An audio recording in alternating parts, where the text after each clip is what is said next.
MMA Boxing Talk here, coming at you with another video. I just want to put out a video talking about Conor McGregor. This will be the last one for a while, I think. Basically, I understand a lot of people, are disappointed Conor McGregor is not on UFC 200. And, I understand 100%. He is arguably the most exciting fighter to watch in the UFC, and he's definitely by far the most exciting fighter outside the UFC, outside of the octagon, I should say. But regardless of that, I understand why people aren't interested in buying 200 if they were buying it to see McGregor Diaz. And it was an amazing fight, the first fight. It was phenomenal. I mean, Conor gave Nate Diaz hell in that first round. He really did. He kicked the shit out of him. But, it was not crisp, clean shots to the jaw that can just put a guy away or put him down. It was a lot to the head, to the eyes, to the forehead, Huge shots, don't get me wrong. But, anyway, great fight, and we all want to see it again. But don't worry. Don't worry, fans. The fans that love McGregor or love Nate Diaz want to see Nate Diaz whoop McGregor again. Or McGregor fans, that want to see McGregor get his redemption and beat up on Nate Diaz and finish him this time. Don't worry. This fight is going to happen. It's probably going to happen at UFC 201, 202. Maybe they'll wait till Madison Square Garden in November. I mean, I don't know if it's for November for sure, or they'll wait for Madison Square Garden card. Regardless, you don't have to worry. Conor McGregor will be fighting again. And if it's not against Nate Diaz, then it's going to be the winner of Aldo and Edgar. And, if Aldo, gets past Edgar, which I can't see happening, then he'd fight McGregor again. But everyone wants to see Frankie Edgar, Conor McGregor at 145. Regardless of that, I just want to play a little clip of MMA Hour. Two of the guys talking on the show, Jeff Wagenheim and I can't remember the other guy's name. But anyway, it's the MMA Hour. Basically, Conor McGregor overplayed his hand with the UFC. The Fertitta brothers, they own a casino. They run casinos for a living. And basically, Conor McGregor overplayed his hand against guys who own casinos. That was a quote in the show, and it's true. The UFC can't continue to be seen as an organization catering for one individual. You know what I mean? The UFC can't continue to be seen catering for Conor McGregor. It just can't happen. The fans, the diehards, the fanboys, the McGregor fanboys, they don't care if the UFC's catering to Conor McGregor because he does sell the most pay-per-views by far in the UFC right now, and he's exciting in the cage, outside the cage. I get all that, but regardless of that, the UFC, they're not going to put up with that anymore. They've been very lenient with Conor McGregor in the past, and this is the time where they draw the line in the sand, basically, and it's Conor McGregor's going to miss out. But don't worry, fans, because he's going to fight again. He's going to fight at the end of this year, at the very least. He'll be fighting in 2016. You have no worry about that. Now, here's the clip I want to play. So listen to this. It makes a lot of sense, and it's the truth. I think that McGregor, I think he maybe overestimated his leverage, but I think this was something he kind of was always aiming to do anyway. He's been talking forever.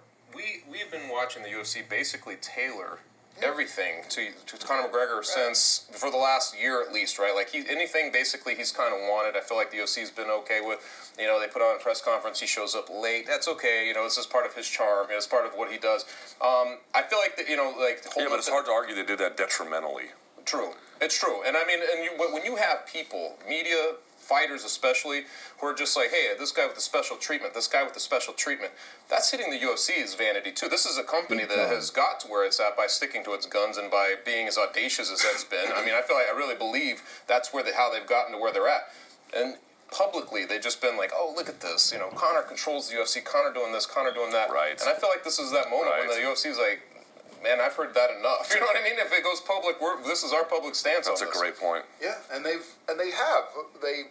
We didn't hear anybody else talking about having a glass of whiskey with Fertitas, or all the things are driving around in a fancy sport car that was provided by the UFC. All these things, it's all true. This is all part of what built up McGregor to be the superstar that he has become, and it was all going to the point where he was going to see where his power ended, if it indeed would end. I think it was perfectly understandable for him to make this ploy, because even if he overextended his hand, what does he lose? He loses the payday of being associated with UFC 200, but, well, now he'll be associated with UFC 201 or UFC 202, and he'll make that into a huge thing. So maybe, it might cost him some dollars, but I think in his mind it was worthwhile to at least make the gambit. I think that we found out that the... That's all I wanted to play. They make a lot of interesting points. The UFC didn't want to be seen, The UFC didn't want to be known for Conor McGregor getting unfair treatment. You know what I mean? Conor McGregor was basically their golden boy, and he still is. And it makes sense. He rakes in the most money. Of course, they're gonna push Conor McGregor. Promotionally wise, they're going to push him the most, more than other fighters. He's the cash cow of the sport, right? I mean, it comes with the territory. But, at the same time, Conor McGregor, I'm glad this happened, because I am a fan of Conor McGregor. I'm not a fan of everything he says outside the octagon. But his fighting skills, his fighting style, I'm a huge fan of, you know what I mean? I'll always watch his fights until he retires, you know what I mean? Whether I agree with everything he says or not, But I'm just happy that the UFC finally put their foot down. And it's funny because out of all the things that, they've been lenient with Conor McGregor on, this is like the last thing I would think of, a press conference. It's hard to believe a press conference was the last straw for Conor McGregor and Dana White in the UFC. You know what I mean?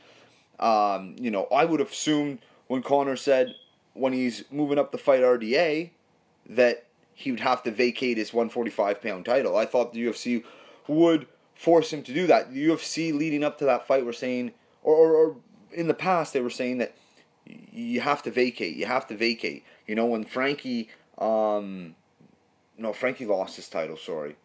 But I'm not sure, but I know the UFC were saying that you need to vacate your title if you move up. And Conor's like, there's no way in hell I'm vacating my title, and he never did. So that's a bigger thing than missing a press conference. You know what I mean? It's because it's UFC 200. So I guess it's a blessing in disguise. I mean, Conor can just hopefully take this time to focus on training, getting better with his wrestling, with his jiu-jitsu. He's a great striker, one of the best strikers in the UFC. So focus on being more well-rounded, So with wrestling and jiu-jitsu. But regardless of that, I just wanted to put out a video, giving my take on this. Makes a lot of sense, these guys MMA beat. I don't always agree with what they say, but sometimes they really, they make sense. But anyway, that's it for this one. If you like the video, subscribe. Oh, one more thing, actually. I also wanted to point out, everyone's bitching and complaining, a lot of McGregor fans, of course, or John Jones haters, whatever. They're complaining about the new UFC 200 lineup, It's a great lineup. They're of course, the Nate Diaz, Conor McGregor, they're not going to generate the pay-per-view buys, but, the people missing out, the people that don't want to buy this card just because Nate Diaz and Conor McGregor aren't fighting, aren't true MMA fans. They're casual fans, or they're just McGregor fans, or they're just fanboys, because this is a stacked card from the top to the bottom. John Jones, Daniel Cormier, you can't ask for a better replacement.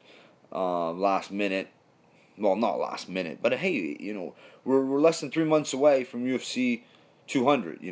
It's not last minute, but anyway, it's a great replacement. You can't ask for a better one.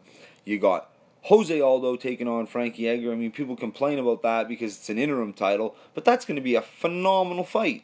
And if the winner doesn't face Conor, well then that'll be the new champion. You know what I mean? That's just the way it'll be. It'll be like a Henan Barrow type deal if Conor never goes back to 145. But whatever. Miesha Tate's defending her title. That's going to be a great scrappy fight. Amanda Nunes brings it the first round and a half, or maybe 2 if she's lucky. She's going to gas. But she's very dangerous in those first, in the first 10 minutes of the fight.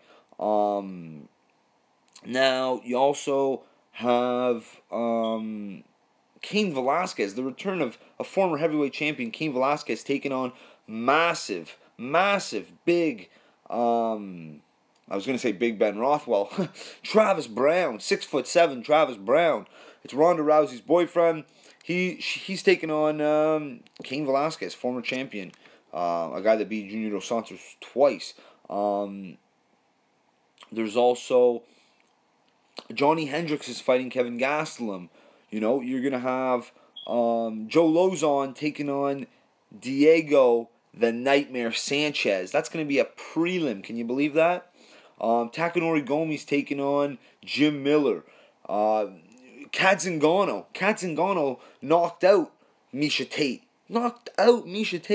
In the past, and she's fighting on that card as well against Juliana Pena. And a lot of great fights for hardcore fans or fans that are just starting to get into the sport. You got to buy UFC 200. It's going to be phenomenal. You have the return of the GOAT, the pound for pound number 1 in the planet, John Jones, coming back after being stripped of his title, is going to have a chance to reclaim his title, his 205 light heavyweight title against Daniel Cormier, a man he's beat before, a man that had 3 good rounds against John Jones. The last 2 he got owned, got destroyed. Even those first 3 rounds, I mean, he didn't win them all. He won 1 of the first 3, but he was in it. He was in the fight. But this is going to be a different one, I think. I think John Jones is going to finish him. I mean, I really do think that. A lot of people are putting too much stock into the OSP fight, but that's something for another video. But anyway, if you like this video, subscribe. That's it for this one. Check me out on Twitter at MMA Boxing Talk 1. Peace.